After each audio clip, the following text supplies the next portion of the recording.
Hello, everybody. This is Alyssa from Ink Arts and Crafts, and today we are here for a WIP and chat. So WIP stands for work in progress, and chat, well, we're going to sit here, we're going to chat a little bit about the week, what I've been up to, all of that fun stuff. My current WIP, in case you guys were curious, as you probably are, is one that we have seen before. This is an Oraloa. It's called La Fille et le Renard. I do not speak French, so I don't know what it stands for. It is a 55 centimeter by 80 centimeter square drill canvas.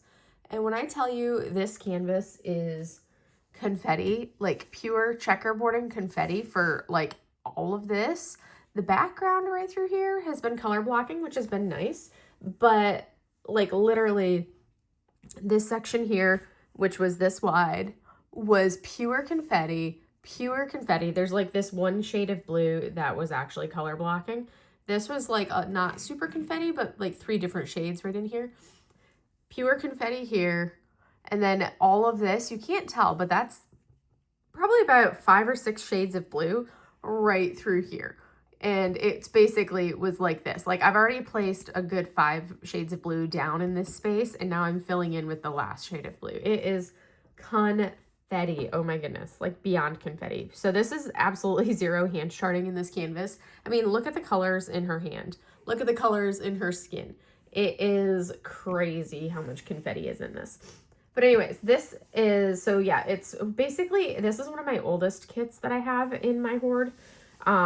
This is from my very first purchase with Oraloa.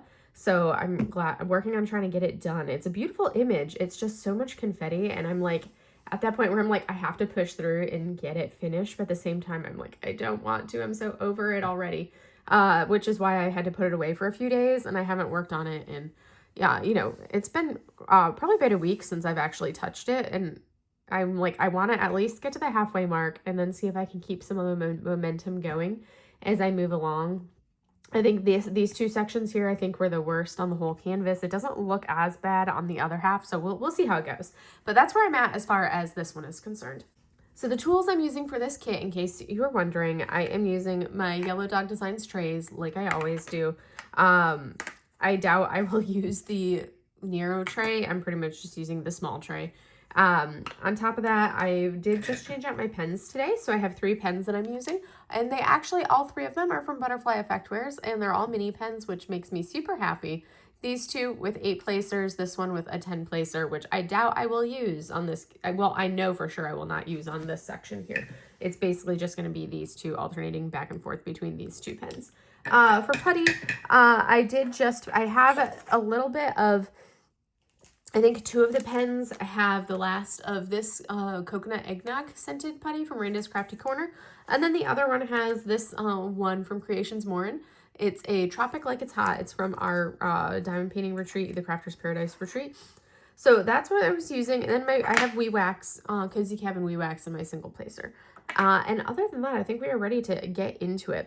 Oh yes, this has, how many colors does this canvas have? 50 colors. And I think it's got like 2 ABs is all it has. Let me turn the light off so we don't have the glare of the overhead. And we can get going on this. Like I said, confetti. I'm into like this super checkerboardy portion. I've already finished this portion in there and it just took me way too long. And I still have to do her leg and the green leaves up there. So it just takes so much longer than it really needs to do this canvas because it's so much confetti. So anyways, we're going to get into it and see how we do as far as placing all of this ridiculous checkerboarding business that's like the bane of my existence. Yeah, this is one that I am looking forward to finishing and having it done. And then once it's done, I'll be like, hallelujah, I can breathe. I do have one more Oraloa kitted up, but that one's round, so it won't be as bad. Because I can tolerate confetti on a round canvas so much more than I can on a square canvas. When I have confetti on squares, I'm just like, ugh, it's so tedious for me, and I do not enjoy it. So I've been trying to like pace myself and not burn out on this canvas because of the degree of confetti. It's been ridiculous, absolutely ridiculous. But anywho, I hope you guys have had a wonderful week. And I hope you guys, if you purchased anything on Black Friday, I hope your shipments are starting to arrive. They split, so on Black Friday, I made 1 order that night, and then like later the next day, I did make a second order. that was super small. I think I had 2 kits in that order, one for me and one as like a gift for someone. So basically my first order that I made that night was basically all of my Black Friday kits. There were 9 canvases in there, and I used my points to redeem them. And you guys, it literally, they finally have all shipped.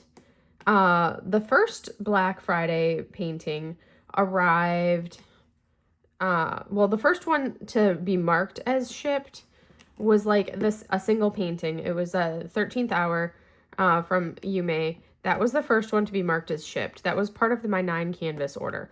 So that one shipped at the beginning of the week. And then like a day or 2 later, I get a shipping notification for the second order that I did, which was 2 canvases. And then a day after that, I got the shipping order for, so that was like Monday, and then like Tuesday, and then I think Wednesday or so, I got a shipping order for 4 of my 9 canvases, which means that 5 would have shipped, and I was still waiting on 4 more. So I was like, all right, perfect. Still don't have it. And then I finally, I believe it was yesterday, or well, yeah, yesterday was Friday for me because I'm filming this on Saturday. So on Friday, I got the shipping notification for my final 4 canvases from the Black Friday order. So I was like, which is hilarious how they spread it out. I'm like, I really want to know the logic in the like the logistics of how they're doing these shipments, because it's like from the outside looking in, makes absolutely no sense considering the fact that like the paintings that shipped in my last order, some of those paintings other people received in their first order earlier this week. And I'm like, so why were those the ones that didn't ship? Why did a pre-order canvas ship before a in-stock canvas? Because I had 3 of my 9 were in stock, and then the other 6 were pre-order. So why did a single pre-order canvas ship, yet my 3 in-stock canvases did not ship? It's like the logic behind it all. It's so fat. I like really want to know like like what kind of logic they applied to it, or what like logistical reasoning there is for how they shipped things, because it like literally makes no sense. My brain is like, I don't get it. And so yeah, so it made absolutely no sense. And then of course, you know, as they're shipped, it's really funny because I got the one that was delivered yesterday, which was the single painting that was shipped first. And then today I received the second order, which had 2 paintings in it that shipped the next day. So that made sense. But then I also today received the 4 paintings that shipped on, I think what, like Tuesday or Wednesday. No, I think they shipped on Wednesday. I received those today as well. And then I'm still waiting on, and then I think my 4 paintings, my last 4 are actually slated to arrive on Monday. So it was very interesting that, you know, they could be shipped on different days and yet arrive on the same day, but not at the same time. No, they were not arrived at the same time, and they were both shipped through On Track, which is hilarious because it's like, okay, so they delivered to my house this morning around like 11, and then the other box delivered to my house this afternoon around like 6 or so. So it's just very interesting when you kind of like look at it, like the logistics side of everything. It's very, very odd. Oh my goodness, I'm so bored of this already, you guys. This is killing me. It's so tedious. I cannot with checkerboarding. I don't know how people that enjoy, like, I know some people love it and that's all they do is checkerboard, and I'm like, more power to you, because I cannot with this. I do not find it enjoyable.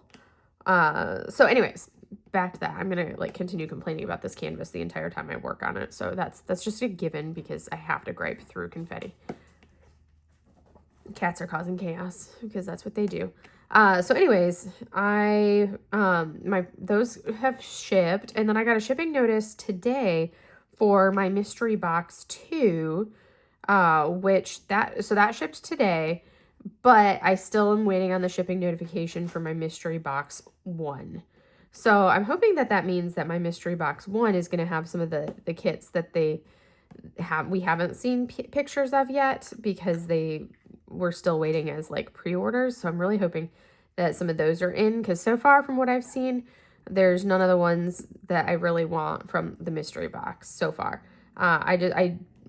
Basically my goal, I want a Yume, and I want the Yume, and I want the Liubka, and then after that, I really don't care, because I will trade and or sell the other ones. If I don't get the Liubka and the Yume, then I will try to trade for them. That's going to be my first goal, which is why I got the box, because I was like, then I at least have trading fodder to try to trade for the kits that I want if I don't get them in my box. So we will see how that goes, but that's my current plan of attack for that.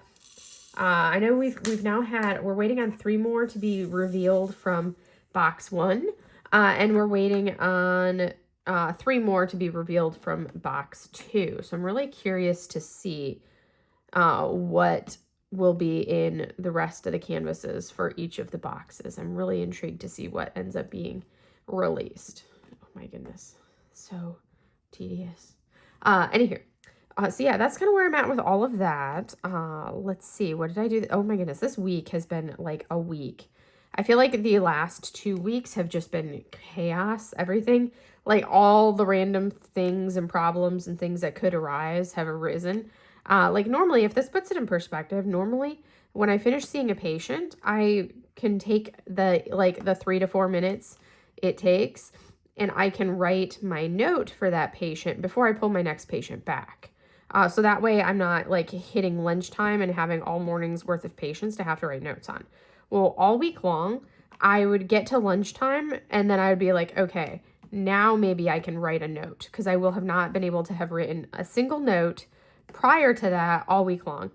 It's been that kind of week. Totally that kind of week, which is just like, ugh.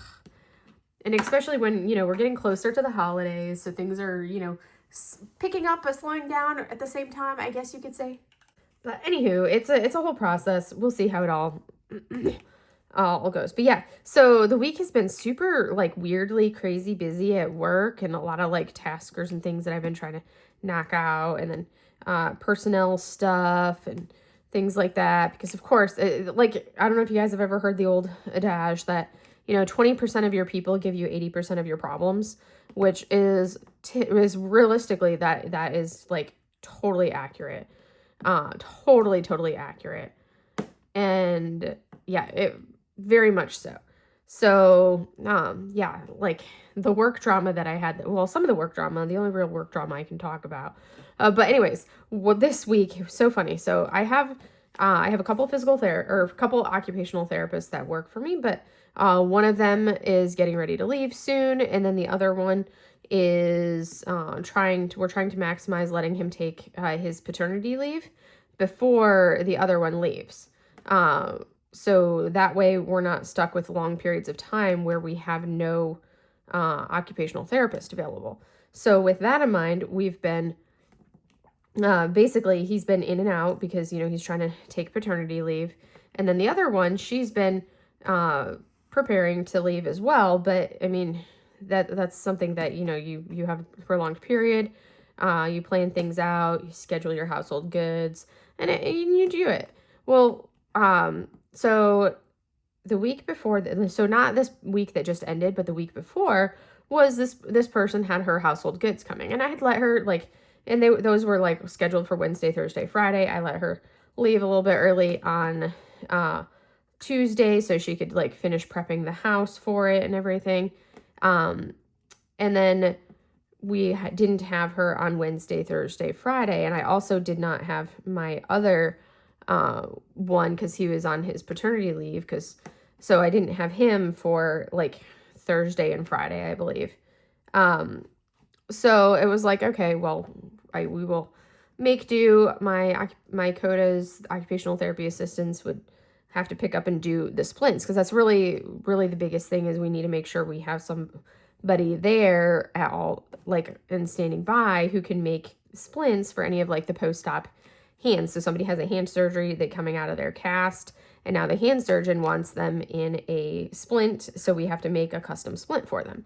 And that's something that our occupational therapy staff do. So they'll be sent over from orthopedics, and they make the splint for them, and then that same day. So which, the kicker is ortho's like, yeah, go get them and they'll go over to PTOT and they'll make a splint for you. And when in reality, it's like, go over to PTOT. And if my staff are already fully booked and already have all of their, like, they have a set number of walk-ins they can do a day. If they've already filled all of those walk-in slots for splinting, well, you may not be able to get your splint that day. Our paperwork says that we will have it done for you within 24 hours. Hi, Mel. Keep walking. But it doesn't say we're going to do it immediately. But ortho never messages it to the patient of that there could be a chance that, they're not going to get it done that day. So the patients come over and they expect they're going to get it done right then and that instant. It's like, no, if you're like the fourth patient that they've sent over, well, we have slots throughout the day for those appointments. So, your splint can get done if it may only be 9 o'clock in the morning and you're the fourth patient that was sent over. So guess what? You're not going to be able to get your splint until 2 p.m.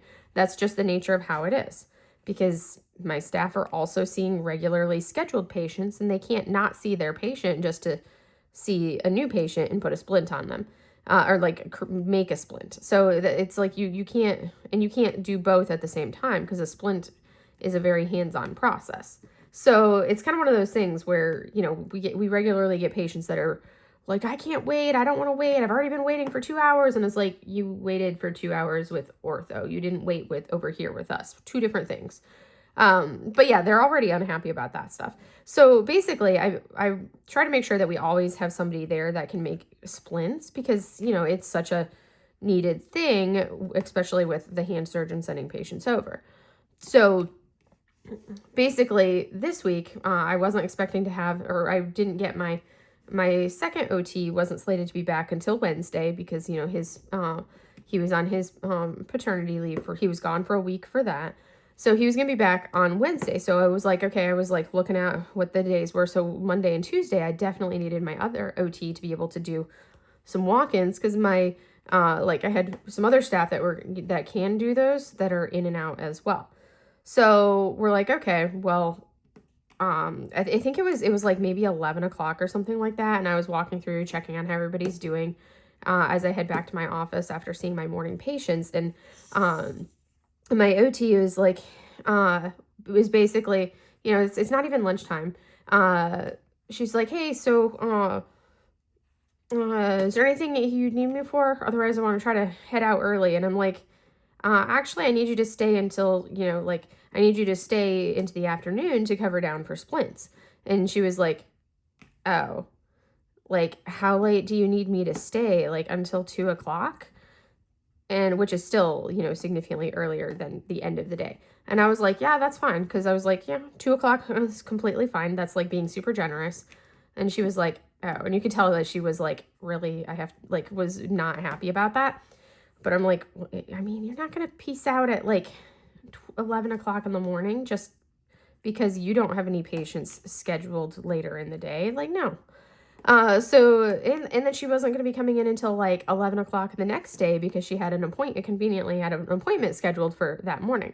I'm like, no, I need you to be here. And so that's basically how it was. And then, I carried on and doing stuff. And then like at the end of the day, before I got pulled into, I think because Monday is the one day that I have patients in the afternoon, as well, because I have a lot of meetings in the morning. So while I was with my afternoon patients, my OT sent me an email, and she was like, in her email, she was basically like, hey, she was like, I want to find out like if you're going to expect me to stay until like 2 o'clock every day, because because she has like she had this week, and then she has this next week coming up to prepare to basically as like her last 2 weeks, essentially, before she's gone for the holidays and then leaves after the holidays. She was like, I want to see, like, because she was like, yeah, I want to see if you, just to check and see what your expectations are, if you're expecting me to stay until 2 o'clock every day. And, because, I have to do my checkout process and everything. And, I've adjusted my schedule so I can I only have some patients in the morning and whatnot. So it's like I didn't respond to that afternoon because she was already gone. I'm like, I'll write the email response to her in the morning when I get in, because I know she's not going to be in until, well, actually, no, her appointment was Wednesday morning that she had to go to. So I was like, she's not going to be in until like 8:30 anyways, because she comes in pretty late overall. So I was like, I'm not going to, I'll come in the morning and write my email response to her and send it in the morning, and she'll still get it that morning. So I come in on Tuesday morning, and oh, there's like a plane or something going overhead. It's really noisy. I've never had like 3 drills stuck together like this. Look at that, 3 drills. They're blurry. That's like a really low flying plane. Definitely a very low flying plane that I'm getting. I think it's a fighter. Sounds like a fighter plane, a jet. It's got that kind of noise level to it that's flying slowly past me.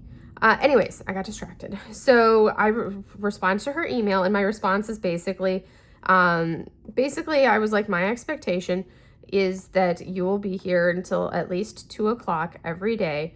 That doesn't mean that, so that way we can make sure that we have coverage for splints and any walk-ins that come in. I don't expect that for that to mean that you have to be sitting at your desk until 2 o'clock. You can go work on your checkout process in between patients and then, whatnot. That's completely fine. But I do expect you to be here until at least 2 o'clock every day. And basically, and then I was like, I'm trying to think of what I put after. I was like, yeah, that's my expectation for you. You can leave. Obviously, you can leave if you have an appointment that you have to go to. That's completely fine. You leave and go to your appointment. But I do expect you to be here until 2 o'clock unless you have an appointment or something like that. So I sent that email to her, basically short and to the point, essentially saying, yeah, no, I need you to actually be here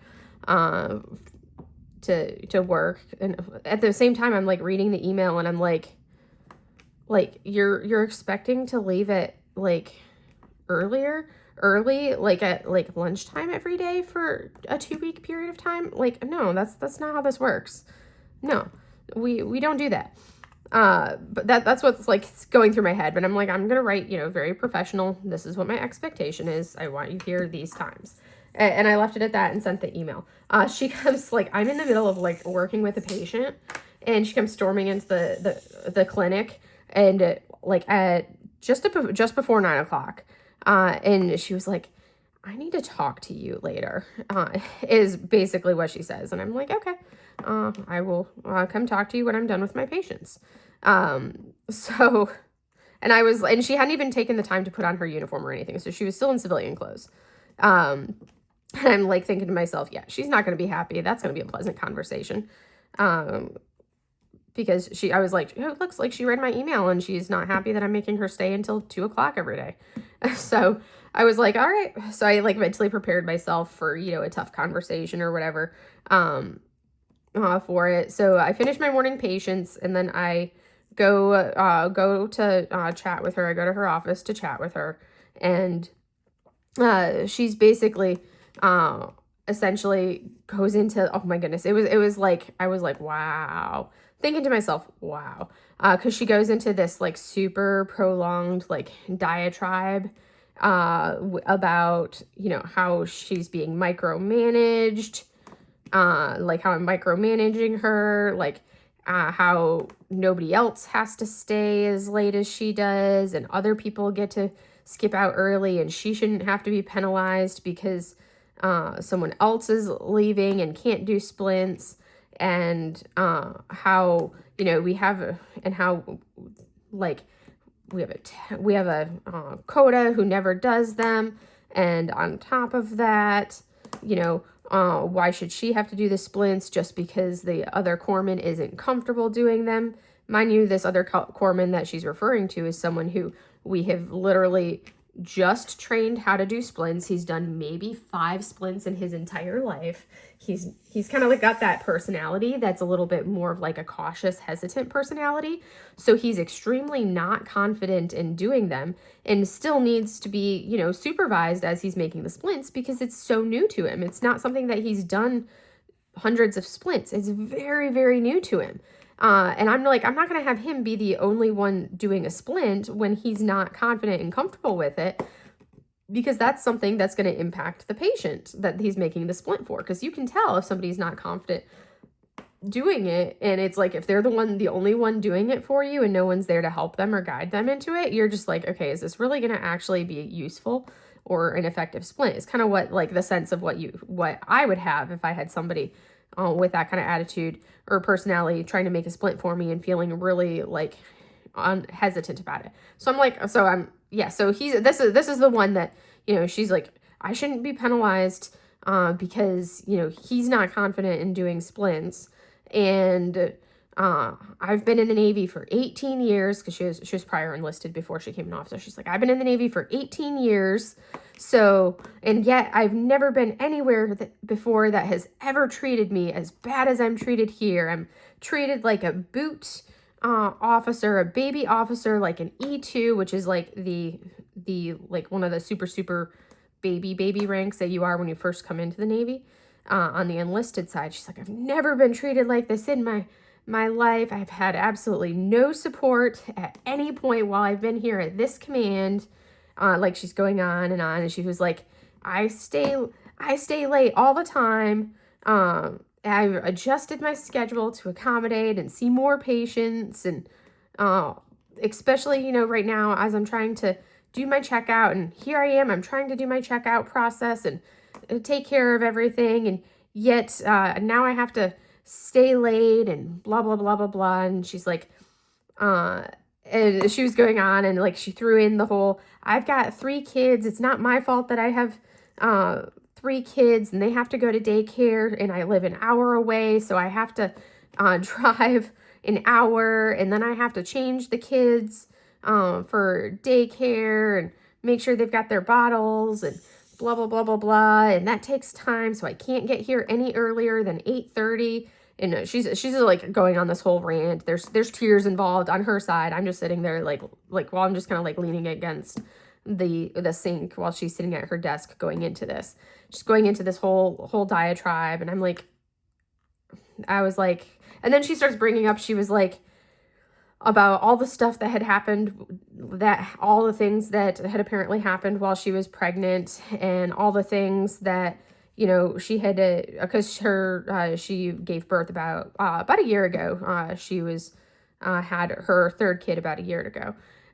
She's going into like this whole thing about all the things that happened at her pregnancy, that the hospital and us, we didn't support her, and she ended up having to take a lot of vacation time before she went on maternity leave and before she had the baby, because the command wouldn't support her, and going on to all this, and how the other occupational therapist before my young one, who just got there, who was on paternity leave, I had one prior to that, how when she left, she had all of this time off and all of this, and how she didn't have to see patients, and how this other person didn't have to see patients, yet here she was seeing patients until like her last week, and she's just going like on and like ranting on all of this stuff, and it was like I would like interject something here or there, and she always had some kind of like rebuttal of like everything, and she kept bringing up like all of these things that happened like over the previous year or so,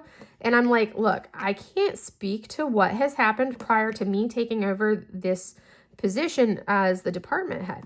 So if things were different when we had somebody else's department head, I can't speak to that. I can only speak to what it is now that I am department head. This is my expectation.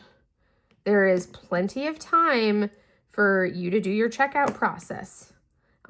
In between the patients that you're still seeing, which is like 3 to 4 a day this week, and then maybe like I think she sees patients on Monday and Tuesday next week, but again, like 3 or 4, which is nothing. That's like hardly any patients. So I was like, there's plenty of time for you to work on your checkout process. The checkout process, you can literally fill out that entire form and get it done and go to all of the places on there to check out in literally a day, maybe a day and a half if you're really pushing it. But it's not something that, is going to take you 2 weeks to do. It's a very, very quick process to do the checkout. It takes a lot longer than when you're trying to check into the command. And that's why I was like, you can still go do this. She's like, well, how am I going to, like, some of those places close early and I won't be able to get there in time. And I'm like, what places that you're checking out of close early? Because there's nothing that closes early. But I was like, I didn't say nothing closes early. I'm like, what closes early that you're trying to check out of? And she's like, well, I have to go over to branch clinic to pick up my medical record and my dental record and check out from them over there. And they close at 3 o'clock in the afternoon. And I'm like, yeah, which you can easily go over there. It's a mile down the road. You can easily go over there at any point during the day, in the morning, early afternoon, whenever it is. You've got plenty of time where you can run over there, stop and get your dental record, get your medical record, sign the forms that you have to sign, and then pop back over. Like, realistically, you can do that turnaround time all of 30 minutes. I didn't say that it would only take 30 minutes, but I'm like, you can easily go get that done in the time that you're here during the day. Like, that's easy. It's just down the road. It doesn't take that long to do. And then she kind of like moved on from that. And then she started talking about like how she's gonna, we have our annual appraisal, or our annual fitness, which is a fitness report, is what is called on the officer side. So basically it's like the thing that says how you do. You have like some different traits, and those traits are graded like 1, 2, 3, 4, 5. And a 3.0 means that you're doing your job and you're basically doing the job. A 2 means that you have problems. 4 means you're doing above and beyond, and a 5 means that you're basically hitting out of the ballpark. You're a rock star. So then she starts, she has already gotten her report back, and I already like debriefed her on her fitness report, which has, like I said, it's got these traits that are, each of them is scored between that 1 to 5. On top of the traits, you have, like, it has a little section where it says what your current position is in the department or at the command. And then it also has, like, you have a blurb of like all the things that you've done and everything, which we didn't do too many changes from what she had submitted. We kind of wordsmithed a little bit on some of the words. We wordsmithed a little bit on how it was written to make it sound more impactful and better. But realistically, like, it was the information she gave us to work with is what we worked with for this report. So then she starts going on how she already signed saying that she did not intend to submit a statement about her record, or about her report, when she got the report. But now she's like, oh, I'm going to go ahead and I'm going to submit a statement because does not accurately reflect everything that I did here. And you guys didn't give me the division officer position. You took that off of my record, and I checked, and it's like that was something that, she wasn't the division officer, and also she didn't have an appointment letter or anything saying she was Divo. She's never acted as division officer since I've been there. And granted, she spent probably about 5 months of that time, 4 to 5 months of the, like, not even year and a half that she's been there. She spent like 4 to 5 months of that time gone, like on maternity leave or on leave, and just not there, gone. So realistically, in this like year period of this report, there wasn't a whole lot that we had to work off of. And it's like we're not penalizing somebody with their scores for being gone because they were pregnant, because we're not doing that. But basically, we can, if you're gone for 5 months, whatever reason it is, we can't grade you on what you're not doing. We can only grade you on what you have done while you have been there. And if you're not doing anything, well, if you're basically coming in and seeing patients and that's it, that's all we can put down. That's all you can see. Like, she wasn't acting in any way, shape, or form as like a division officer, which is kind of like somebody who would really oversee the occupational therapy clinic. I was like, before I took over as department head, I would say she was sometimes doing clinic manager type stuff, but not division officer stuff. Division officer stuff has to do with like the managing of our sailors and leading them as well, and not just the patient care side of things. And she would do some clinic managing stuff, but since I've been there, it was mostly our HM1 on one of the CODAs, the occupational therapy assistants, who was doing most of the clinic manager stuff, not even her. So it was like, so at the most, I'm like, yeah. So basically, it was like she kept going on and on about this whole thing. Kept throwing around like the whole been there for so long and so on and so forth. And so then finally I was just like, and she's like, okay, and then she's like, okay, I'm done. I'm not talking anymore. And I'm like, all right, that's fine. But at the end of the day, bottom line, I do still expect you to be here until at least 2 o'clock. Because I'm like, I'm letting you leave early. You come in at 8:30 and then you get to leave at 2. That sounds like a cake schedule for me. And it's like, yeah, you live an hour away, but guess what? You chose where you were going to live. That wasn't something that we said you had to live there. That's something that you chose where you live yourself. So the fact that you have to drive an hour, that's your own fault. Like, we have nothing to do with that. That's not something that we're going to factor in to do it. She's also, because of her maternity leave and everything else, never actually has had to stand like duty in that like duty type of a position since she's been at the command, because, you know, by the time she got back from maternity leave, it was basically time for her to, it was basically, she already had orders to head somewhere new. So it was like, well, why would we, you know, go through the 3-month training process to get her up and going to do this duty and then, you know, have her do it for like 2 months and then leave. So she was never even made to do that, which is like, so it's like she's had all of these breaks and things like that. And it was just very, very interesting, like all of the things, her perceived slights that she had for everything. It was a very, very interesting hearing her talk about all these things that were apparently perceived slights and things, how we weren't supporting her and so on and so forth. And like in myself and my boss, my director, like when we were doing her end of tour award, we like worked our butts off and pushed to, because it's like typically you don't automatically get an end of tour award. Many people leave commands and don't even get one, because the end of tour award is not you did your job. Your reward for doing your job is your fitness report. Your end of tour award is what you have done above and beyond your day-to-day actual job. It's like if you've done process improvement things, any of those types of things that you've done, anything above and beyond, hey, I showed up, I saw patients. It's stuff above and beyond that, showing that you're involved, you're a leader, you've gone and you've done more.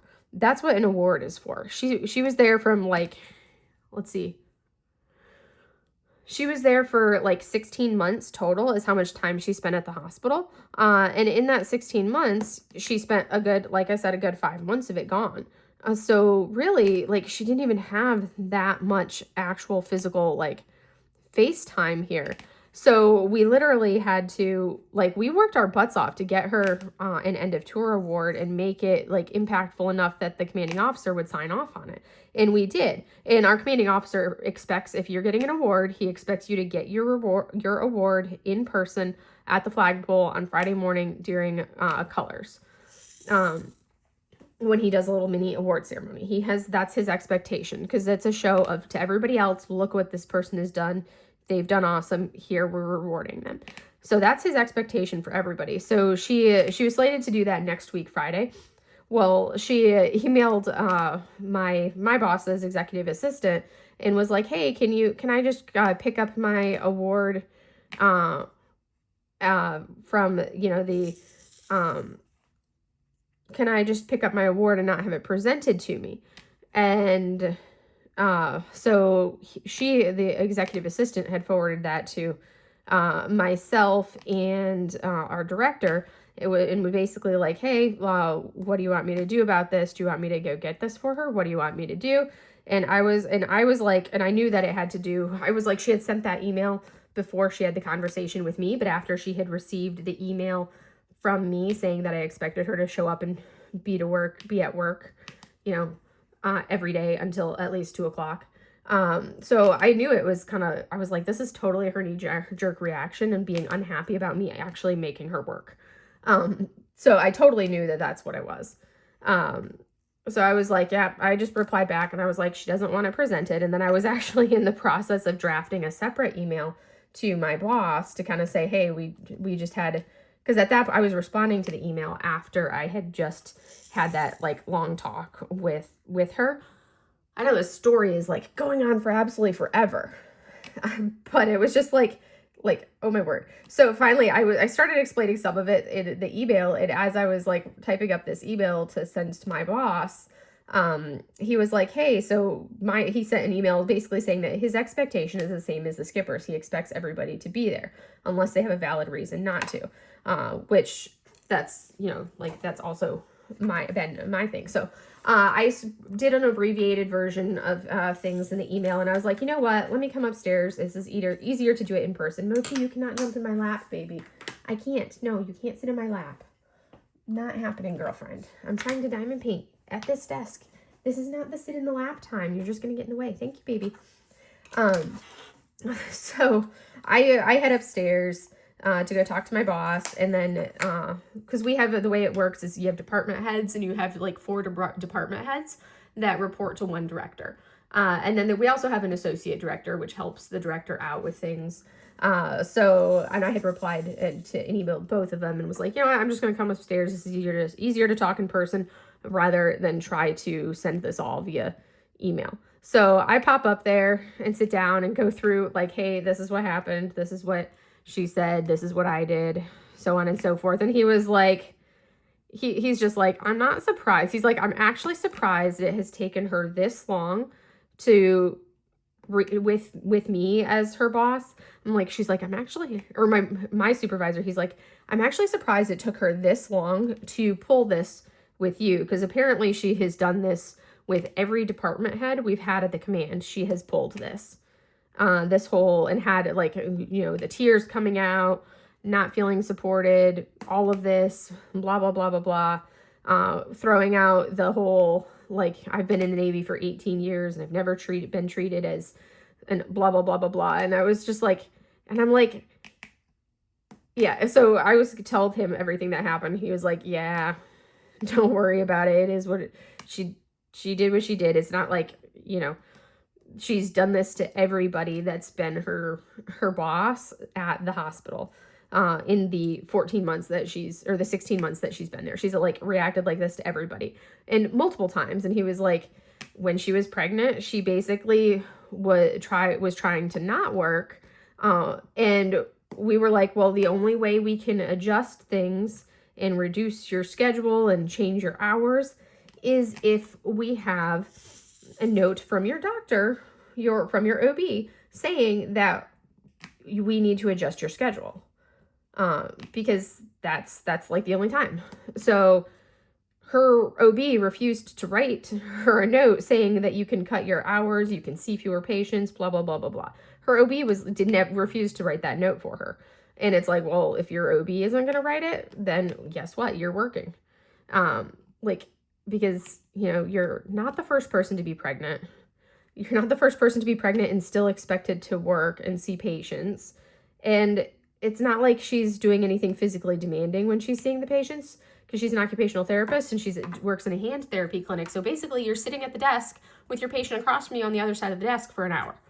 That's literally everything you do is all with your hands. It's not like she's up and moving, lifting body parts. It's like literally all just that. So yeah, it was just one of those things where apparently this has been like a track record from the beginning.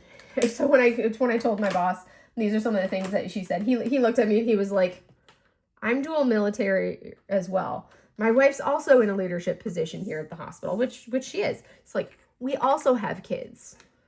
And we drop them off at school and daycare and all of that and still get here, you know, by 7:30 every morning. Like, she chose to live an hour away and have to drive in. Like, going on so he basically had no sympathy for her. And I was like, yeah, exactly. I'm like, I basically said, nope, I hear you, but this is what I'm doing. And I will have the same expectations for anybody else. Because she kept going on how nobody else has to do that. And it was just like, it was this whole thing. And I was just like, wow. So basically by the end of that day, I was just so totally done and over it. Because it's like, even though, you know, I'm not sitting there getting emotional or anything like that, because, you know, you don't want to get emotional when somebody's acting like that with you. But, you know, I'm not getting emotional or anything about it. It's still kind of like draining when you have to deal with that type of situation. But yeah, that was like the interesting, fun, not so much fun, but like the super thrilling part of my week. And it was like, that was just like only one of many things that happened this week. It was like a week of weeks for this week. It was just like all the things this week, apparently, for work. But anywho, I'm diamond painting. I'm chilling. All is good in the world. We had a holiday party at work, or not at work, but the commanding officer of the hospital hosted like a Christmas party for the officers at his house for anybody that wanted to show up, which is only usually a small fraction that show up, that are kind of like, it's usually the people that are in like leadership positions that'll kind of show up and that kind of like interact with everybody else. So it's like I went to and we had to wear ugly sweaters for it. So I did that on Friday night, and, you had to interact and socialize with everybody and be in the on status Friday night. So then I was just like, I got home Friday night and I'm like, I am exhausted. It was all I could do to record my like advent calendar video and get that posted. I was just like, I just did not have the wherewithal to film a whip and chat last night just because I was so exhausted from the long week. And then from having had socialized, and I didn't leave until like 9 o'clock. And then, you get home 9:30, then you have to change and get settled. And I was like, I really don't have the energy to film a whip and chat right now. So I didn't do my whip and chat yesterday, obviously, because you guys didn't get it up in time on Saturday. You guys are getting it on Sunday instead because of all of the busy that I have had this week. But anyways, that's basically been like the gist of everything I've dealt with this week. Well, not everything that I've dealt with, but that's kind of like some of the fun that I've had. And that super long story that I did not, I'm really bad at making things concise and, saying it in a short way. I am always very like wordy about it. So I could have synopsized that a whole lot better and not made it take, like 30 minutes to talk about this whole situation with her, which was just like, good grief. But anyways, but yeah, like literally she wanted me to basically let her leave at like by noon every day for 2 weeks. And so that way she could, leave every day by noon for a 2-week period when she's only coming in at 8:30. So that would have been like 3.5 hours of work that she would do for like a 2-week period. And because, that's what, that's the expectation. That's what you normally get. And I'm like, no. Normally I'm seeing patients up until my last week somewhere. My last week there, I stopped seeing patients, but I'm still doing all the other stuff. And usually the day that I'm checking out of the hospital, I'm still like writing emails and sending messages and talk and like interacting with people in the positions that I had been in up until the time that I like walk out the door.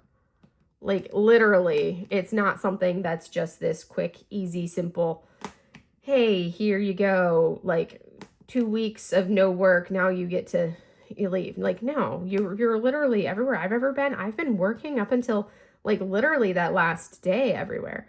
I don't get to take like 2 weeks off. That would be nice, but it's not sustainable or really feasible to do that. I don't know anywhere that lets you have like 2 weeks of half days before you leave. Like, no, that's not how this works. Especially not a hospital when we're seeing patients. Like hospitals don't even like giving us holidays because that means that the patients aren't getting seen if we're on a holiday. That's like the extremes of it. So yeah, that was the part. But yes, so I have plans for Christmas. I have to work the day after Christmas. Example of, how things go. I get to work the day after Christmas. So my parents are actually going to come over here and we will do Christmas over here at my house, which will be good. Get to see them. We're going to fix my kitchen sink. So we get to do a bunch of plumbing work. Yay, thrilling fun. And then we'll do Christmas here. And then once we have a working kitchen sink, then we will go ahead and have like, we'll have to get that done before Christmas itself, because then we can actually, you know, cook Christmas dinner in my kitchen. Because right now I haven't been cooking, because why are you going to cook if you don't have a sink? Because then there's no way to clean the dishes that you use to cook with. And washing pots and, what are you doing, Mochi? Washing pots and pans in the bathroom sink is just not, no. It's just not, no, I don't like doing that.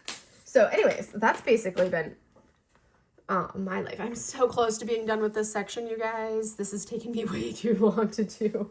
Way too long. And I'm so glad that I'm almost done with it. So glad that I'm almost done.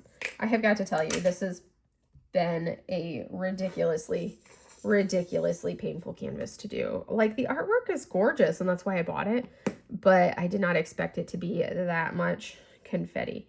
I'm curious if any of the other, like some of the newer Oraloas I have, if they are the same thing, pure computer generated confetti, or if they are more of like a hybrid cleaned up, or if they're like a hand charted. That's one of the things I do like about Diamond Art Club, is the canvases are all hand charted. And then like Jade over at Jade Gem Shop has the pixel charted kits, so I get a bunch of my kits from her in that pixel charting, which is hand rendered. And then even her hybrid charting ones look a lot better, because those are cleaned up. They're not just like they're not all unnecessary confetti wise. They have some cleaning up to them to kind of make them not quite as computer rendered kind of a thing.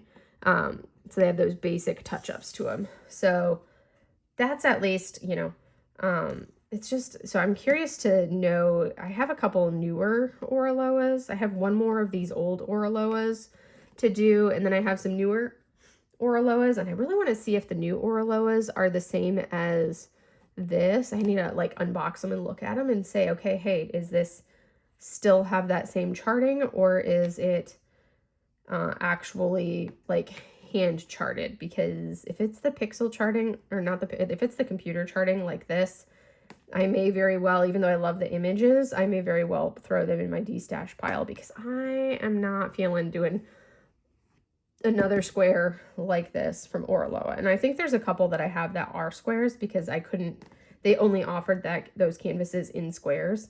I like when they offer the canvas in round or square, because then I can buy the rounds, which is my happy place, because I'll totally do this confetti on a round. It's just doing this confetti on a square that is, so tedious for me, and not in an enjoyable way. So yeah, I know you guys are sick of me hearing me talk about that.